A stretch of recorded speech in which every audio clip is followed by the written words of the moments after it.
শ্রেয়া সিন্দানগোড়া নামে এক তরুণী সড়ক দুর্ঘটনায় তার দুটি হাত হারান। তিনি যে বাসে ছিলেন সেটি উল্টে গেলে তার দুহাত চূর্ণ বিচূর্ণ হয়ে যায়। হাসপাতালে নেওয়া হলে চিকিৎসকরা তরুণীর কনুইয়ের নিচ থেকে দুটি হাত ফেলতে বাধ্য হন। এই ঘটনার পরে এবার চিকিৎসা বিজ্ঞানে ঘটেছে এক নজিরবিহীন ঘটনা।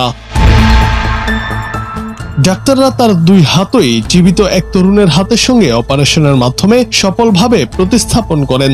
আর এরপরই ওই তরুণীর প্রতিস্থাপিত হাতে দেখা যায় আশ্চর্যজনক এক পরিবর্তন। ওই তরুণীর নতুন প্রতিস্থাপিত হাতের রং সময়ের সঙ্গে বদলাতে শুরু করে। এটির রং একসময় পুরোপুরি বদলে গিয়ে তার শরীরের ত্বকের রঙের সঙ্গে মিলে যায়। আর এরপরই বিষয়টি চিকিৎসা বিজ্ঞানে এক রহস্যময় ঘটনা হয়ে ওঠে। বিশ্বের চিকিৎসা ইতিহাসে এটি প্রথমবার যেখানে এক পুরুষ দাতার হাত এক নারীর শরীরে প্রতিস্থাপন করা হয়েছে।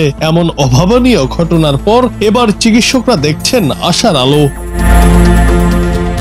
৩ বছর আগে ভয়াবহ দুর্ঘটনায় ভারতের তরুণী শ্রেয়ার দুই হাত ফেলার পর দেশটির কেরালার অমৃতা ইনস্টিটিউট অব মেডিকেল সায়েন্সেসে তিনি হাত প্রতিস্থাপনের জন্য নিবন্ধন করেন। তখন এই প্রতিষ্ঠানটি ছিল এশিয়ার একমাত্র সফল হাত প্রতিস্থাপন কেন্দ্র। ভাগ্যের জোরে অল্প কিছুদিনের মধ্যেই হাসপাতাল থেকে ভালো খবর আসে তার কাছে। দাতা হিসেবে মেলে ২০ বছর বয়সী এক কলেজ ছাত্রের হাত, যার নাম ছিল সচিন। পরে মোট ১৩ ঘন্টা ধরে চলে জটিল এই অস্ত্রোপচার, যেখানে ২০ জন সার্জন ও ১৬ সদস্যের অ্যানেস্থেসিয়া টিম একসঙ্গে কাজ করেন এবং তারা এতে সফল হন। এই অস্ত্রোপচারটি ছিল এশিয়ার প্রথম নারী পুরুষ আন্তঃলিঙ্গ হাত প্রতিস্থাপনের একমাত্র ঘটনা।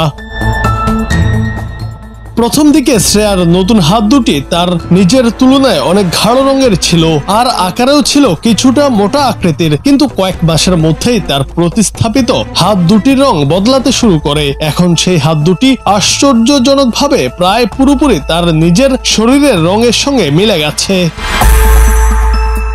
চিকিৎসকদের ধারণা এই পরিবর্তনের পেছনে কাজ করছে শরীরের মেলানিন কোষ। প্রতিস্থাপনের ১ বছর পর শরীরের লিম্ফ্যাটিক চ্যানেল খুলে যাওয়ার ফলে মেলানিন উৎপাদনকারী কোষগুলো হয়তো ধীরে ধীরে দাতার কোষগুলোকে প্রতিস্থাপন করছে, ফলে হাতের ত্বক নিজের মতো রং ধারণ করেছে।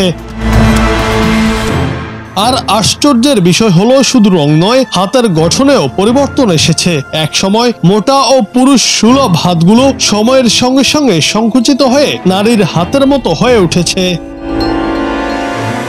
চিকিৎসকরা বলছেন এমন শারীরবৃত্তীয় পরিবর্তন আগে কখনো দেখা যায়নি। এখন তারা এই ঘটনাটি নিয়ে গবেষণা চালাচ্ছেন, যাতে ভবিষ্যতে এই ধরনের প্রতিস্থাপন নিয়ে আরো নির্ভুল ব্যাখ্যা পাওয়া যায়। শ্রেয়া বর্তমানে নিয়মিত ফিজিওথেরাপি নিচ্ছেন। এখনো পুরোপুরি স্নায়ু ও পেশির নিয়ন্ত্রণ ফিরে না পেলেও তিনি এখন নিজ হাতে লেখাপড়া ও দৈনন্দিন কাজ করছেন।